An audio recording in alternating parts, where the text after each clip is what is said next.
So hello everyone, in today's video we gonna talk about यार काफ़ी सारे लोगों को डाउट होता है कि यार एमसीए करने के बाद हमारी प्लेसमेंट क्या टॉप प्रोडक्ट कंपनीज में हो पाती है। यार एमसीए करने के बाद यार हम क्या टॉप प्रोडक्ट कंपनीज में पहुंच सकते हैं या फिर गूगल, माइक्रोसॉफ्ट, अमेजॉन जैसी कंपनीज क्या एमसीए ग्रेजुएट्स को सॉफ्टवेयर डेवलपमेंट इंजीनियर की जॉब देती है। तो यार ये सारे डाउट्स क्लियर करने के लिए today we have Santosh Kumar sir with us and आज की इस पूरी वीडियो में हम जानेंगे कि यार इन्होंने अपनी जर्नी कैसे शुरुआत करी। तो यार एनआईटी तिरची के बाद आपकी लाइफ कैसे हो सकती है और काफ़ी सारी चीज़ें यार हम आज कवर करने वाले हैं।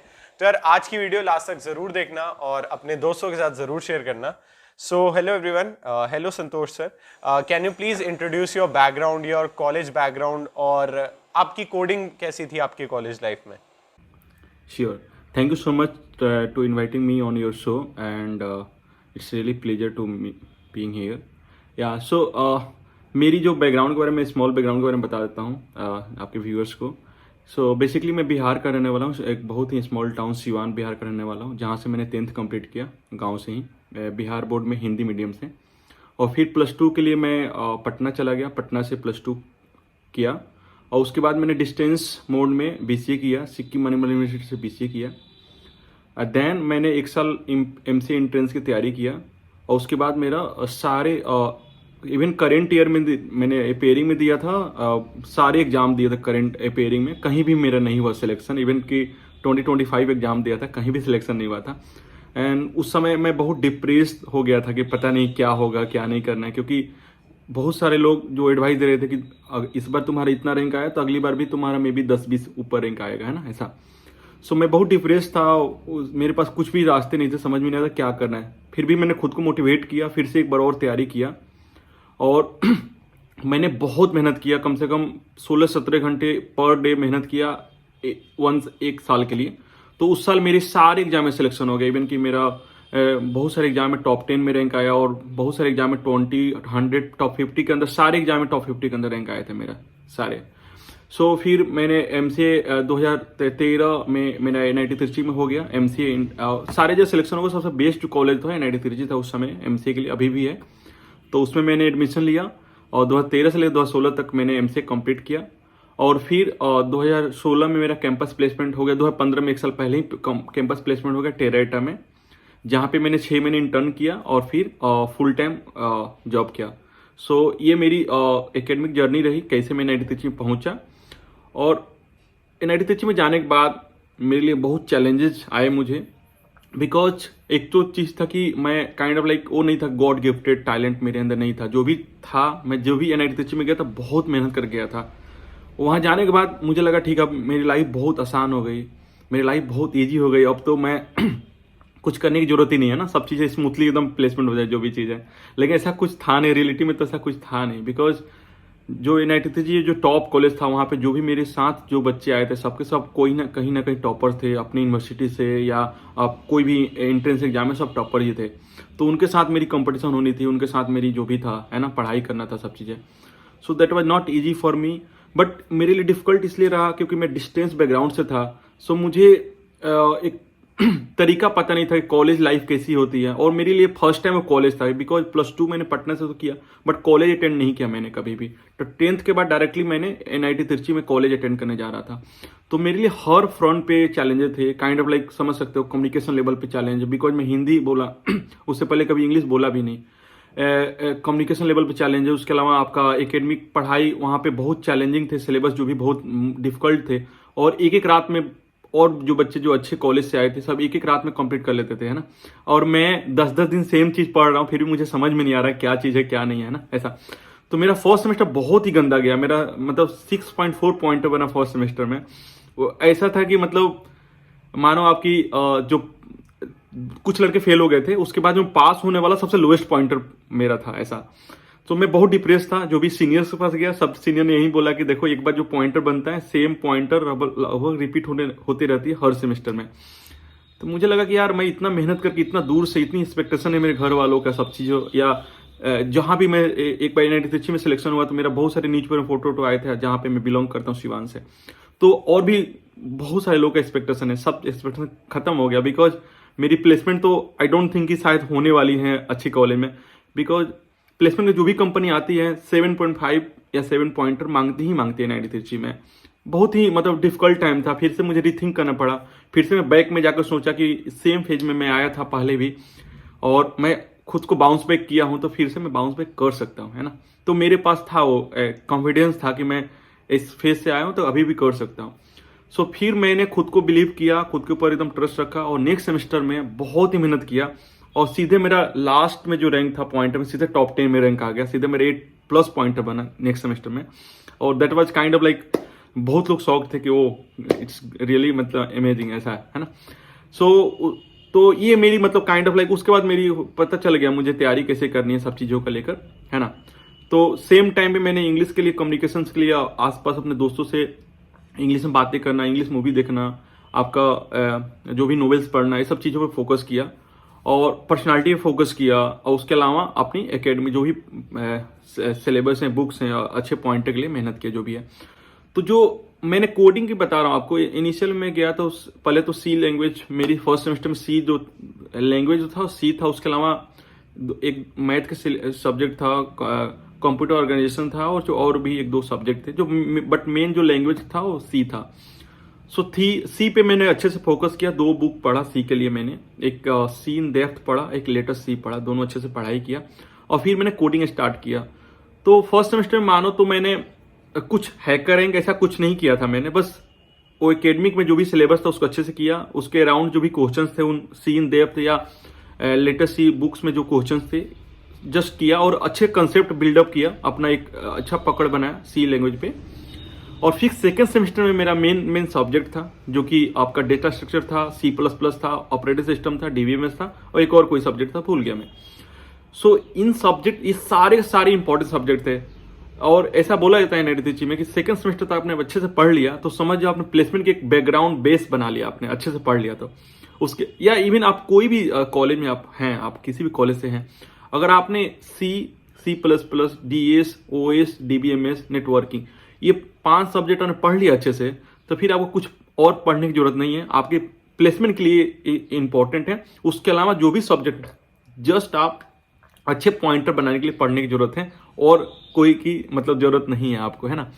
तो सेकेंड सेमेस्टर में मैंने बहुत ही मेहनत किया और C++ के लिए मैंने जो बुक फॉलो किया वो था एक थिंकिंग C++ एंड बहुत अच्छी बुक है बट थोड़ी सी डिफिकल्ट है। तो इनिशियल लेवल पे मान लो किसी को समझ में नहीं आया बट आप एक छोटी सी बेसिक बुक पढ़ सकते हैं, उसके बाद थिंकिंग C++ बहुत अच्छी बुक है और उसके बाद आपको प्राइमर C++, 2 बहुत ही अच्छी बुक है। इवन की मैं बता रहा हूं आपको कि प्लेसमेंट टाइम आप जब जा रहे हो, प्लेसमेंट बैठ रहे हो तो आपको एक UPS लैंग्वेज पे कमांड होना चाहिए। UPS language means object oriented programming language पे कमांड होना चाहिए, उसमें आइदर जावा हो सकता है, आइदर C# हो सकता है, आइदर C++ हो सकता है। तो आपको एक लैंग्वेज पे टारगेट करना है। तो मेरे लिए C++ था सिलेबस में, तो मुझे लगा चलो ठीक है C++ में अच्छे से करूंगा, इसके सारे कंसेप्ट समझूंगा, अच्छे से डेप्थ में पढ़ूंगा।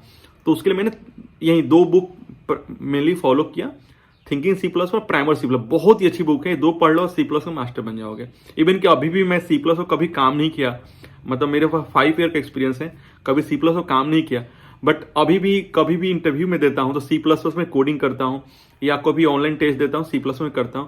इवन मेरे बहुत सारे दोस्त हैं जो कि प्लेसमेंट की तैयारी करते हैं, कभी उनको C++ में डाउट होती है, मैं थ्रूली उनको समझा देता हूं सब चीजें हैं। तो ये है कि आपका कॉलेज में जो बेस बन जाता है ना, आपको लाइफ टाइम तक वो चीजें रहती है, याद रहती है और चीजें माइंड में एकदम आप कभी भी भूल नहीं सकते उसको। और OS के लिए फिर OS था, OS बहुत इंपॉर्टेंट सब्जेक्ट है प्लेसमेंट के लिए बता रहा हूँ, और एकेडमिक के लिए तो है ही बट प्लेसमेंट के लिए बहुत इंपॉर्टेंट है जो कि थ्रू आउट लाइफ काम आएगा, है ना। तो OS के लिए मैंने गेलविन पढ़ा था, तो बुक जो फॉलो किया था वो गेलविन पढ़ाई किया था। उसके अलावा मैंने कुछ वीडियोस देखे थे, यूट्यूब चैनल कुछ है अच्छे यूट्यूब चैनल, जिसमें एक IIT खड़गपुर के एक चैनल था, IIT खड़गपुर के टीचर थे जो कि NPTEL जो है ना, NPTEL में वहाँ उसके थ्रू पढ़ाते थे, वो बहुत ही अच्छी चैनल है, वहाँ पे आप फॉलो कर सकते हैं। उसके अलावा और भी कुछ मैंने इंटरनेट रिसोर्स का हेल्प लिया था। और फिर सेकेंड थिंग DBMS में एक, मैं नाम भूल गया बुक का, कोई एक बुक था, मैं बता दूंगा कब, हाँ नवाते, राइट। तो उस बुक को फॉलो किया और फिर तो ये डेटा स्ट्रक्चर में वही एक आपका CLR जो है CLR फॉलो किया और उसका एक मतलब अभी डीएस के लिए अभी बोल सकते हो ना, एक आप सीएलआर बुक, अगर बुक देखो तो सीएलआर बुक फॉलो कर सकते हो, बट मोस्टली डीएस के लिए आप वहीं ऑनलाइन रिसोर्सेस है जैसे लीड कोड, गिग्स पर गिग्स, ये बहुत ही इनफ रिसोर्स है जहां से आप कर सकते हो। सो एक बार आपने डीएस पढ़ लिया, उसके बाद आप main coding, online coding practice start कर सकते हो। तो फर्स्ट ऑफ ऑल जो मैंने स्टार्ट किया था वो हैकर रैंक स्टार्ट किया था। तो आप हैकर रैंक है, हैकर अर्थ है, इवन का तो लीड कोड है, गिग्स पर गिग्स है, इतनी सारी प्लेटफॉर्म है। सो आप दो तरह कोडिंग होता है, एक कोडिंग होता है जो नॉर्मल, जिसमें कि नॉर्मल क्वेश्चंस होते हैं और नॉर्मल टेस्ट केसेस नॉर्मल से होते हैं, नहीं, जहां पे आप प्रैक्टिस कर सकते हो क्वेश्चंस बना के, जो स्मॉल यूनिट टेस्ट समझ जाओ, यूनिट टेस्ट पे आप टेस्टिंग कर सकते हो कि सही काम करे कि नहीं करा। लेकिन आपको रियली उसको ये जाना है, मतलब एक रियल टाइम टेस्टिंग करना है उस क्वेश्चंस का कि सारे इनपुट ह्यूज बड़े बड़े इनपुट के लिए काम कर रहा है नहीं कर रहा है। इसके लिए मतलब आप चेक करना चाहते हो अगर आपने जो कोड किया वो बड़े स्केल पे काम कर रहा है नहीं कर रहा है, तो उसके लिए आपको ऑनलाइन कोडिंग पे जाना ही जाना होगा।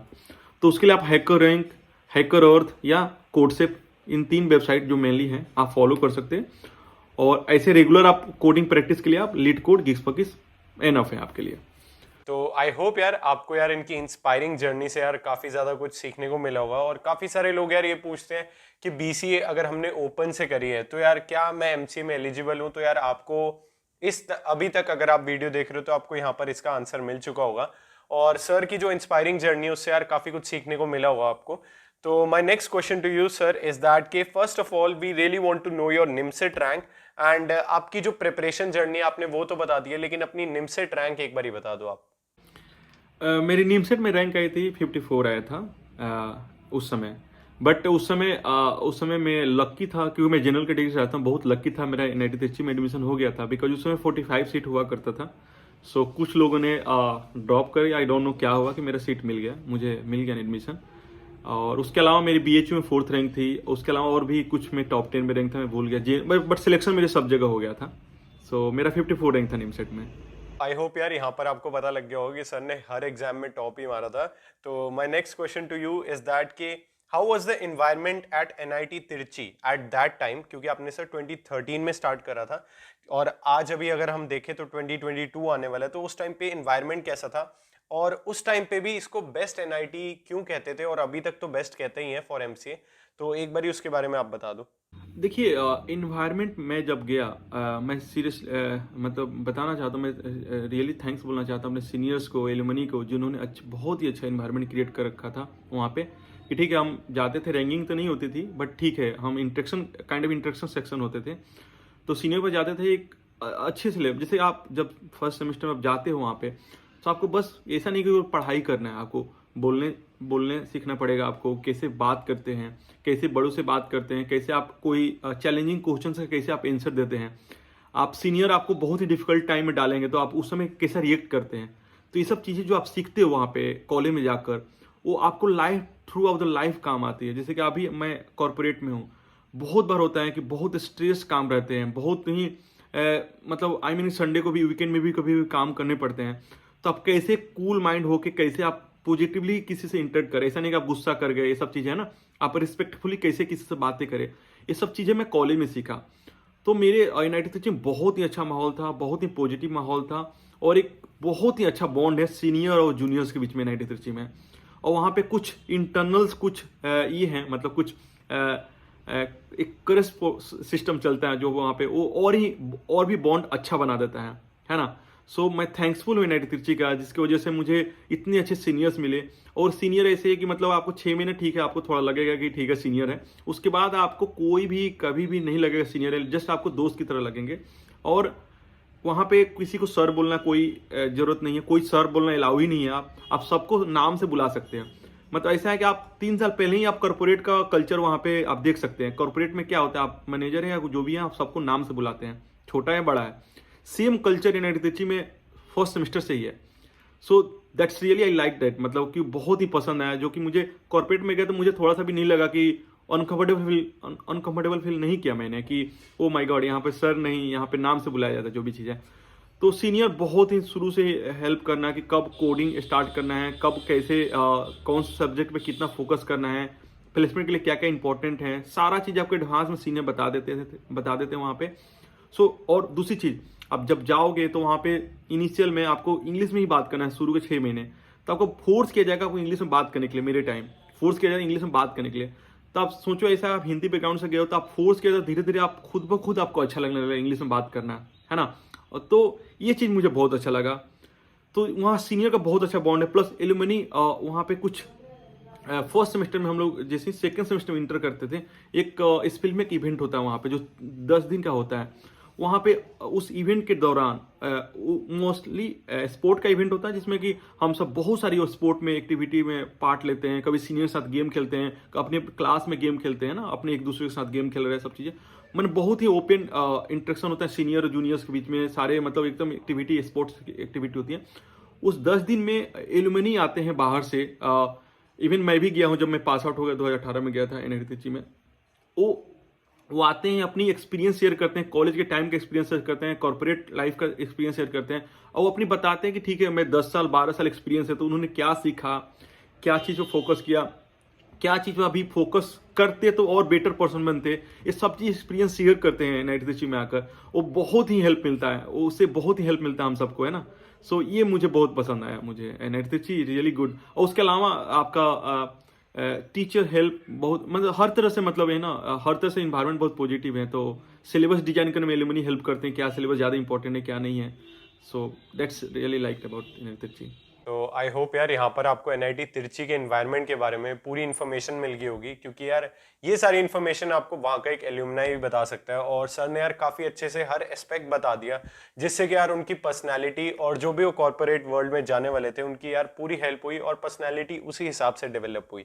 तो my next question to you sir is that कि which companies came to NIT Trichy at that time for on campus placements, क्योंकि यार इस टाइम पे हम सुनते हैं कि माइक्रोसॉफ्ट ने अभी करंटली ऑन कैंपस बंद कर रखा है काफ़ी जगहों पे, और इस वक्त अमेजोन आती है और भी बहुत सारी कंपनीज आती है। उस टाइम पे आपके लिए कौन कौन सी आई थी कंपनीज? मेरे टाइम देखिए, मेरे टाइम सबसे जो बड़ी कंपनी है वो गूगल है, राइट। तो गूगल चूंकि एनआईटी तिरची में बैन है, गूगल एनआईटी तिरची में उस समय नहीं आ सकती थी। सो गूगल मेरे टाइम एनआईटी तिरची में नहीं आ सकती थी बिकॉज बैन था। उसके अलावा सारी बड़ी कंपनी जैसे कि DE Shaw, Amazon, Microsoft, even Goldman Sachs, ये इन सारी मतलब जो टॉप कंपनी जो अभी इवन एडोब या वीमेयर, ये जो भी टॉप कंपनी है, सारी कंपनी मेरे टाइम आई थी। और सारे कंपनी में एमसीए से कुछ कुछ बच्चे गए थे। और इवन मैं बता दूं आपको एनआईटी तिरची मीनो kind of like top NIT for engineering में 9th रैंक है उसका। इवन बहुत सारे आईटी से भी ऊपर है। सो एमसीए, हम सब एमसीए डिपार्टमेंट थे, तो इनिशियल लगा मुझे कि एमसीए और बीटेक में बहुत डिफरेंस है और बहुत ऊपर ऐसा कुछ है। बट प्लेसमेंट टाइम ऐसा गया कि ठीक है, सबसे बेस्ट प्लेसमेंट जो सबसे हाईएस्ट पैकेज प्लेसमेंट सीएससी का जाता था, बट सेकंड प्लेसमेंट एमसीए का ही जाता था ऐसा। उसके अलावा 15-16 ब्रांच और थे एनआईटी तिरची में। सो सेकंड नंबर पे हम आते थे प्लेसमेंट या और भी एक्टिविटी या सब चीज़ों में। सो हम किसी से कम नहीं, एक बार एंट्री मार दी उस जगह पे चले गए, तो वी आर नॉट लाइक कभी भी किसी से कम नहीं है कि कोई बीटेक कर रहा है या कोई एमसीए कर रहा है, कोई डिफरेंस नहीं होता है वहाँ। एक बार जाने के बाद सब कोई बराबर है। आपको यार यहाँ पर पता लग गया होगा कि वहाँ पर कौन कौन सी कंपनीज आई थी सर के टाइम पे। तो my next question to you sir is that कि do companies like Google, Microsoft, Intuit और भी बहुत सारी ऐसी कंपनीज हैं जो यार बच्चों को लगता है कि ये टॉप प्रोडक्ट कंपनीज में हमें जाना चाहिए एक एमसीए स्टूडेंट को, तो क्या वो कंपनीज एमसीए फ्रेशर्स को हायर करती हैं? और मैंने ये भी सुना है कि do MCA grades get more hike in salary than BTech in future aspects? तो इसके ऊपर यार आपके पास एक्सपीरियंस है तो आप एक बार ही बता दो। देखिए, फर्स्ट क्वेश्चन जो आपका है कि जो भी टॉप कंपनी है वो एमसीए के लिए जाती है, एनआईटी तिरची में सारी कंपनी जाती है। हाँ, कुछ एनआईटी में जैसे आप टॉप 4 एनआईटी के नीचे जाओ तो मे भी बहुत सारी कंपनी नहीं आती है, बट एनआईटी तिरची में सारी कंपनी जाती है। और सारी कंपनी में सिलेक्शन भी होता है, मतलब एमसीए बच्चों का, है ना। आपको अभी तो 2 साल पहले माइक्रोसॉफ्ट गई थी तो 7 लोग को लिया था माइक्रोसॉफ्ट ने अकेले एमसीए से। सो इवन की इंटर्न भी देता है, फुल टाइम भी मिलता है ना, सब चीज़ें। तो कोई भी कंपनी डिस्क्रिमिनेशन नहीं रखती कि एमसीए से आप हो या बीटेक से हो। तो आपके फर्स्ट क्वेश्चन जो आंसर है कि सारी कंपनी जाती है। जो कंपनी बीटेक के लिए आती है वो एमसीए के लिए भी आती है। सारी कंपनी ओपन करती है, जिसको जितना परफॉर्म करे अपने ले लो प्लेसमेंट, ऐसा। तो सब ओपन है और एमसीए के बच्चे बहुत सारे मास में जाते हैं उस कंपनी में। सेकेंड, आपका जो आपने बताया कि एक बार कैंपस होने के बाद हाइक एमसीए का स्टूडेंट का ज़्यादा होता है और बीटेक का कम होता है, ऐसा पूछना है। सो देखिए, ये ऐसा नहीं है, गलत चीज़ है। आप एक बार कंपनी में चले जाते हैं तो फिर आपका डिपेंड नहीं करता आप एमसीए किए हुए हैं या बीटेक किए हुए हैं या एमटेक किए हुए हैं या कौन से बैकग्राउंड से या किस कॉलेज से आते हैं। उसके बाद आपका सोल परफॉर्मेंस पर डिपेंड करता है कि आपका परफॉर्मेंस कैसा है, कंपनी में काम जो मिला उस कैसा है, उसके बेसिस पे आपको हाइक मिलता है। और दूसरी चीज़ देखिए, हाइक ऐसी चीज़ है कि बहुत सारी अदर फैक्टर भी आ जाते हैं, जैसे आपका मैनेजर से कैसा इंटरेक्शन है या आप कैसे पर्सन है, रूड हैं, आप अच्छे काम करें फिर भी आपको मे भी कम मिले, आप अच्छे लेवलेबल पर्सन है, सबसे इंटरेक्ट करते हैं, सबसे हेल्प करते हैं, मे भी आपको इंटरनल फीडबैक अच्छा मिले तो मे भी आपको अच्छा हाइक मिले काम कम करने पे भी, है ना ऐसा। तो ये एक ऐसा चीज़ है जो कोई स्टैटिक आंसर नहीं है, जो कि बहुत सारे वेरिएबल पर डिपेंड करता है। तो आई होप यार यहाँ पर ये जो हाइक का जो हम सबको एक डाउट था कि यार कि एमसीए या डिग्री मैटर करेगी हाइक में, तो यहाँ पर ये सारी चीज़ें क्लियर हो गई होंगी। So my next question to you is that कि is it better to go for jobs after BSc और बीसीए, या फिर एक पर्सन को एमसीए चूज करना चाहिए? बहुत सारे बच्चे कहते हैं कि यार हमें यहाँ पर वेप्रो में जॉब मिल रही है बीएससी के बाद, मतलब 4.5 3.5 की, या फिर हमें कहीं और जॉब मिल रही है 6 लाख पर एनएम की, मैं वो परस्यू करूं या फिर एमसीए के लिए तैयारी करूं? तो सर आपका इसके ऊपर क्या टेक होगा? देखिए, इसका इट डिपेंड ऑन सब्जेक्टिव, मतलब पर्सन का क्या फाइनेंशियल है इशू। अगर कुछ लोग मैं देखा हूँ, देखिए आप सक्सेस कहीं से भी कहीं भी जाकर आप सक्सेस पा सकते हैं, दैट इज़ ट्रू। मतलब ऐसा आप बीसीए से जॉब करके आप बहुत मेहनत करके आप बहुत ही मेहनत करके आप बाद में डिस्टेंस से एमसीए कर लिया, कैसे भी एमसीए करके आप बाद में बहुत ही हार्डवर्क करके आप जा सकते हैं, मतलब आप बड़े कॉलेज में बड़े कंपनी में जा सकते हैं, है ना। बट आप बीसीए में करेंगे और एक एमसीए टॉप कॉलेज से कोई करेगा तो आपको उसमें जो बीसीए करके जो माइक्रोसॉफ्ट में जाएगा बंदा, जो एमसीए करके माइक्रोसॉफ्ट में जाएगा, तो एमसीए करके माइक्रोसॉफ्ट जाना is a kind of maximum लड़के आपको मिलेंगे, परसेंटेज ज़्यादा हाई है। बीसीए करने में भी 1%, 100 में 1-2 लड़के मिले जो कि इतना मेहनत करके जा पाए, मतलब बहुत डिफिकल्ट है ना ऐसा। सो मैं रिकमेंड करूंगा कि अगर आपकी फाइनेंशियल बहुत ही वीक है, आप नहीं फाइनेंशियल बहुत ही वीक है, सो तो ही आप बीसीए के बाद जॉब करें। अगर आपकी थोड़ी सी फाइनेंशियली ठीक है, इवन कि आप जस्ट आप एडमिशन ले लो, वहाँ पे आपको लोन मिल जाएगी, सब चीज़ें। मैं अपने क्लास में बहुत सारे बच्चों को जानता हूँ जिनको एडमिशन के टाइम जो फीस भरते हैं ना, वो भी उसके लिए भी पैसे नहीं थे, वो भी उसके लिए भी उधार लेकर आए थे घर से, है ना। और लेकिन फिर भी उन बच्चों ने एमसीए किया, और एक बार एमसीए एडमिशन ले लेते हैं तो आपको बैंक लोन दे देगा, आपको उसका मतलब बुक पढ़ने के लिए आपको बुक्स के लिए लोन मिलता है, हर चीज़ के लिए आपको लोन मिल रहा है, स्कॉलरशिप भी मिल जाती है ना, सब चीज़ है, तब कोई भी तरह की तकलीफ नहीं है। तो मैं यही बोलूँगा, इसको एग्जाम्पल, छोटा सा एग्जाम्पल बताता हूँ आपको। जैसे कि आप जितना आप तपोगे, राइट, आपको जितना हीट सह सकते हो, जैसे आप बोलो गोल्ड का प्राइस कम है, डायमंड का प्राइस ज़्यादा होता है, बिकॉज गोल्ड जल्दी पिघल जाता है, जल्दी मेल्ट कर जाता है। डायमंड 10,000 डिग्री तक खुद को रख लेता है, मेल्ट नहीं करता। मीन्स आप जितना एनर्जी कंजर्व कर सकते हो उतना ही आपकी वैल्यू ज़्यादा होगी, है ना। सो आप बीसीए के बाद जॉब करिए, मीन्स आपके पास जस्ट लाइक अभी आपके पास ठीक है टेक्निकल नॉलेज थोड़ी बहुत होगी, बट आपके पास you don't have that kind of personality, leadership quality, आपके पास वो सब चीज़ें नहीं होगी। तो आप इतना तक जा सकते हो, बट उसके बाद आप स्टक कर जाओ, उसके बाद आपको पता ही नहीं है क्या करना है, क्योंकि पास अपना बेस आपने बिल्डअप नहीं हुआ, तो एक जगह जाना है और रुक जाओगे, है ना। सो आप अर्ली स्टार्ट कर लोगे, ठीक है, एमसी वाला बंदा लगे, ठीक है, आप अर्ली स्टार्ट कर लिए, एमसी वाला बंदा उस समय अर्न नहीं कर रहा होगा, बट वो अर्निंग एक बार स्टार्ट करेगा ना, तो आपसे वो हॉरिजॉन्टल अर्निंग, मतलब उसमें एक्सपोनेंशियल डेवलपमेंट होगा आपका ये स्टेप बाय स्टेप दो ऐसा काइंड ऑफ स्मॉल डेवलपमेंट होगा।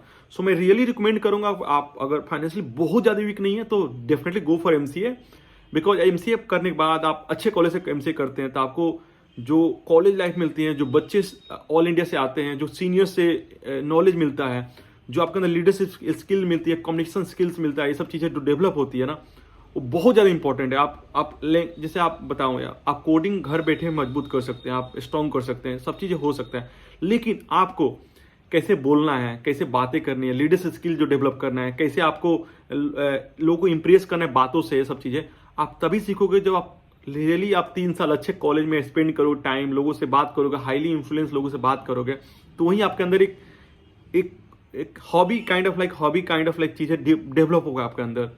और ये रियली इंपॉर्टेंट है कंपनी में जाने के लिए। कंपनी में आप चले गए, छोटी मोटी कंपनी आप बस सर्वाइविंग के लिए आप काम कर सकते हो, लेकिन आप बड़े पोजीशन पे नहीं जा पाओ, काइंड ऑफ मैनेजर या लीड, कोई टीम लीड या कोई भी आप चाहो कि आप मतलब कोई भी मतलब मैनेजर या कोई बड़े लेवल पे आप काइंड ऑफ लीड नहीं कर पाओगे वहां पे जाकर, या आपका एक इंप्रेशन नहीं छोड़ पाओगे, बिकॉज आपके पास वो लीडरशिप स्किल नहीं होगा। तो आप वो होता ना, हमेशा कोई भी रूम के आप हमेशा कॉर्नर में बैठे रहोगे, आप हमेशा फ्रंट पे कभी नहीं जा पाओगे। तो ये इंपॉर्टेंट है, मैं जो सीखा, मतलब मेरे लिए मैं जो बहुत लर्निंग हुआ है। ओके तो आई होप यार यहाँ पर जो भी बच्चे कंफ्यूज रहते हैं कि यार बीएससी या बीसीए के बाद जॉब कर लें विप्रो टीसीएस या फिर कोई और कंपनी में, और कईयों को डाउट होता है कि हमें एमसीए करनी चाहिए या नहीं, उनका यहाँ पर आंसर मिल गया होगा। So my next question to you is that कि सर आपके टाइम में एमसीए 3 इयर्स तक थी, मेरे टाइम में एमसीए 3 ईयर तक थी, लेकिन अब आगे आने वाले टाइम में एमसीए 2 इयर्स की हो गई है।